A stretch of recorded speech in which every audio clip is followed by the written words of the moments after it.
कहानी का उन्वान है बारिश। ये एक नौजवान की कहानी है,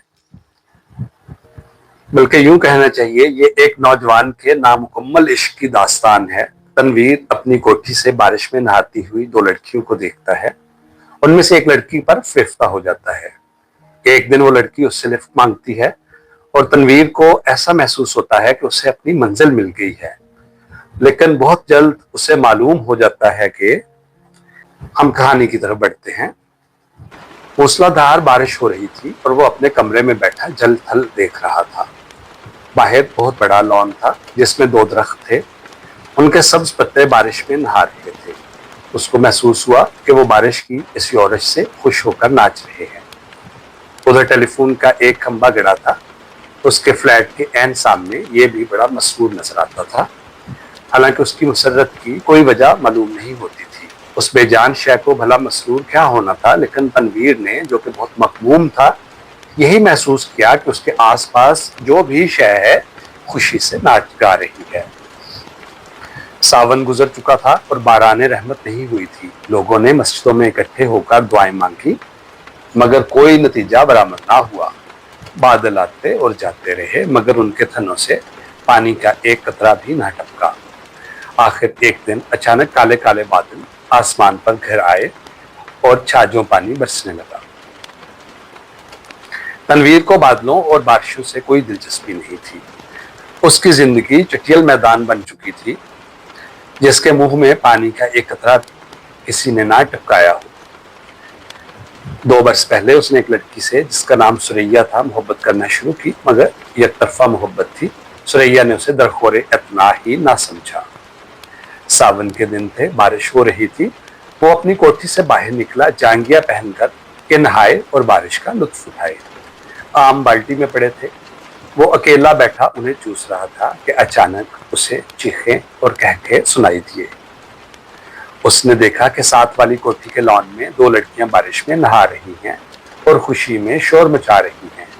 उसकी कोठी और साथ वाली कोठी के दरमियान सिर्फ एक झाड़ियों की दीवार हायल थी।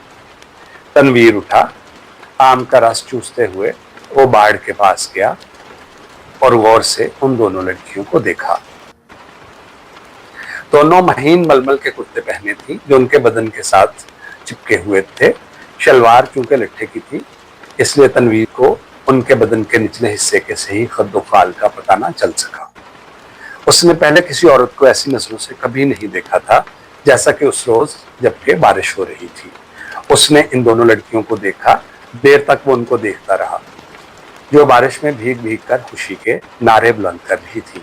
तनवीर ने उनको पहले कभी नहीं देखा था, इसलिए कि वो तबन कुछ इस किस्म का लड़का था कि वो किसी लड़की को बुरी नजर से देखना गुनाह समझता था। मगर उसने उस रोज बड़ी ललचाई नजरों से उनको देखा ही नहीं, बल्कि उनके गीले बदन में अंगारा बनकर बरमे की तरह छेद करता रहा। तनवीर की उम्र उस वक्त 20 वर्ष के करीब होगी। ना तजर्बाकार था। जिंदगी में उसने पहली मर्तबा जवान लड़कियों के शबाब को गीली मलमल में लपटे देखा तो उसने यूं महसूस किया कि उसके खून में चिंगारियां दौड़ रही हैं। उसने उन लड़कियों में से एक को मुंतखब करना चाहा। देर तक वो गौर करता रहा। एक लड़की बड़ी शरीर थी, दूसरी उससे कम। उसने सोचा शरीर अच्छी रहेगी कि उसको शरारतों का सबक दे सके। ये शरीर लड़की खूबसूरत थी। उसके बदन के आज़ा भी बहुत मुतनासिब थे। बारिश में नहाती जलपरी मालूम होती थी। थोड़ी देर के लिए तनवीर शायर बन गया। उसने कभी इस तौर पर नहीं सोचा था, लेकिन उस लड़की ने, जिसका कुर्ता दूसरी के मुकाबले में बहुत ज्यादा महीन था, उसको ऐसे ऐसे शेर याद करा दिए जिनको अरसा हुआ भूल चुका था। इसके अलावा रेडियो पर सुने हुए फिल्मी गानों की धुनें भी उसके कानों में गूंजने लगी और उसने बाढ़ के पीछे ये महसूस करना शुरू किया कि वो अशोक कुमार है, दिलीप कुमार है।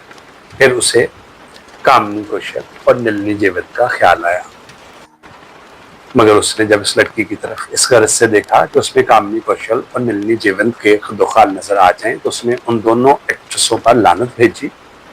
वो उनसे कहीं ज्यादा हसीन थी। उसके मलमल के कुर्ते में जो शबाब था, उसका मुकाबला उसने सोचा कोई भी नहीं कर सकता। तनवीर ने आम चूसने बंद कर दिए اور اس لڑکی سے جس کا نام پروین تھا عشق لڑانا شروع کر دیا۔ شروع میں اسے بڑی مشکلات پیش آئیں، اس لیے کہ اس لڑکی تک رسائی تنویر کو آسان نہیں معلوم ہوتی تھی۔ پھر اسے اپنے والدین کا بھی ڈر تھا، اس کے علاوہ اسے یہ یقین بھی نہ تھا کہ وہ اس سے ملتفت ہوگی یا نہیں۔ بہت دیر تک وہ انہی الجھنوں میں گرفتار رہا، راتیں جاگتا، جھاڑیوں کی پس کا جھاڑ کے پاس جاتا مگر وہ نظر نہ آتی، گھنٹوں وہاں کھڑا رہتا اور وہ بارش والا منظر جو اس نے دیکھا تھا آنکھیں بند کر کے ذہن میں دہراتا رہتا۔ بہت دنوں کے بعد آخر اس کو ایک روز اس سے ملاقات کا موقع مل گیا۔ وہ اپنے باپ کی کار میں گھر کے کسی کام کی غرض سے جا رہا تھا کہ پروین سے اس کی مٹ بھیڑ ہو گئی۔ وہ کار سٹارٹ کر چکا تھا کہ ساتھ والی کوٹھی میں سے تنویر کے خوابوں کی شہزادی نکلی۔ اس نے ہاتھ سے اشارہ کیا کہ وہ موٹر روک لے۔ تنویر گھبرا گیا، ہر عاشق ایسے موقعوں پر گھبرا ہی جایا کرتا ہے۔ اس نے موٹر کچھ ایسے مونڈے انداز میں روکی کہ اس کو زبردست دھچکا لگا۔ اس کا سر زور سے اسٹیئرنگ وہیل کے ساتھ ٹکرایا، مگر اس وقت وہ شراب کے نشے سے زیادہ مخمور تھا۔ اس کو اس کی محبوبہ نے خود مخاطب کیا تھا۔ پروین کے ہونٹوں پر گہرے سرخ رنگ کی لپسٹک تھمی تھی۔ اس نے سرخ مسکراہٹ سے کہا، معاف کیجیے گا، میں نے آپ کو تکلیف دی۔ بارش ہو رہی ہے، تانگا اس دور دراز جگہ ملنا محال ہے اور مجھے ایک ضروری کام سے جانا ہے۔ آپ میرے ہمسائے ہیں، اسی لیے آپ کو یہ زحمت دی۔ تنویر نے کہا، زحمت کا کیا سوال پیدا ہوتا ہے؟ میں تو اس کی زبان لڑکھڑا گئی۔ آپ سے میرا تعارف تو نہیں، لیکن آپ کو ایک بار دیکھا تھا۔ پروین اپنی سرخ مسکراہٹوں کے ساتھ کار میں بیٹھ گئی اور تنویر سے پوچھا، آپ نے مجھے کب دیکھا تھا؟ تنویر نے جواب دیا، آپ کی کوٹھی کے لان میں، جب آپ اور آپ کے ساتھ ایک اور لڑکی بارش میں نہا رہی تھی۔ پروین نے اپنے گہرے سرخ لبوں میں سے چیخ نما آواز نکالی، ہائے ہائے، آپ دیکھ رہے تھے؟ یہ گستاخی میں نے ضرور کی، اس کے لیے معافی چاہتا ہوں۔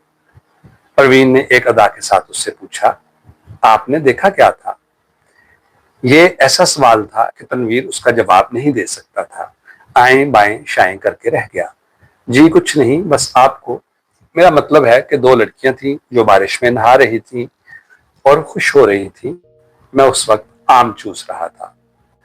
پروین کے گہرے سرخ لبوں پر شریر مسکراہٹ پیدا ہوئی، آپ آم چوستے کیوں ہیں؟ کاٹ کر کیوں نہیں کھاتے؟ تنویر نے موٹر سٹارٹ کر دی۔ اس کی سمجھ میں نہ آیا کہ اس سوال کا جواب کیا دے، چنانچہ وہ گول کر گیا، آپ کو میں کہاں ڈراپ کر دوں؟ پروین مسکرائی، آپ مجھے کہیں بھی ڈراپ کر دیں، وہی میری منزل ہوگی۔ تنویر نے یوں محسوس کیا کہ اسے اپنی منزل مل گئی ہے۔ لڑکی جو اس کے پہلو میں بیٹھی ہے اب اسی کی ہے، لیکن اس میں اتنی جرت نہیں تھی کہ وہ اس کا ہاتھ دبائے یا اس کی کمر میں ایک دو سیکنڈ کے لیے اپنا بازو حمائل کر دے۔ بارش ہو رہی تھی، موسم بہت خوشگوار تھا۔ اس نے کافی دیر سوچا، موٹر کی رفتار اس کے خیالات کے ساتھ ساتھ تیز ہوتی گئی۔ آخر اس نے ایک جگہ اسے روک لیا اور جذبات سے مغلوب ہو کر اس کو اپنے ساتھ چمٹا لیا، اس کے ہونٹوں سے اپنے ہونٹ پیوست کر دیے۔ اس کو ایسا محسوس ہوا کہ وہ کوئی بہت ہی لذیذ آم چوس رہا ہے۔ پروین نے کوئی مزاحمت نہ کی، لیکن فوراً تنویر کو یہ احساس بڑی شدت سے ہوا کہ اس نے بڑی ناشائستہ حرکت کی ہے، اور غالباً پروین کو اس کی یہ حرکت پسند نہیں آئی۔ چنانچہ ایک دم سنجیدہ ہو کر اس نے کہا، آپ کو کہاں جانا ہے؟ پروین کے چہرے پر یوں خفگی کے کوئی آثار نہیں تھے، لیکن تنویر یوں محسوس کر رہا تھا جیسے وہ اس کے خون کی پیاسی ہے۔ پروین نے اسے بتا دیا کہ اسے کہاں جانا ہے۔ جب وہ اس جگہ پہنچا تو اسے معلوم ہوا وہ رنڈیوں کا چکلا ہے۔ جب اس نے پروین کو موٹر سے اتارا تو اس کے ہونٹوں پر گہرے لال رنگ کی مسکراہٹ بکھر رہی تھی۔ اس نے کولہے مٹکا کر ٹھیٹھ کسمیوں کے انداز میں اس سے کہا، شام کو میں یہاں ہوتی ہوں، آپ کبھی ضرور تشریف لائیے۔ تنویر جب بھونچکا ہو کر اپنی موٹر کی طرف بڑھا تو اسے ایسا لگا کہ وہ بھی ایک کسبی عورت ہے جسے وہ ہر روز چلاتا ہے۔ اس کی لال بتی لپسٹک ہے جو پروین نے ہونٹوں پر تھپی ہوئی تھی۔ وہ واپس اپنی کوٹھی چلا آیا۔ بارش ہو رہی تھی اور تنویر بے حد مغموم تھا۔ اس کو ایسا محسوس ہوا کہ اس کی آنکھوں کے آنسو بارش کے قطرے بن کر ٹپک رہے ہیں۔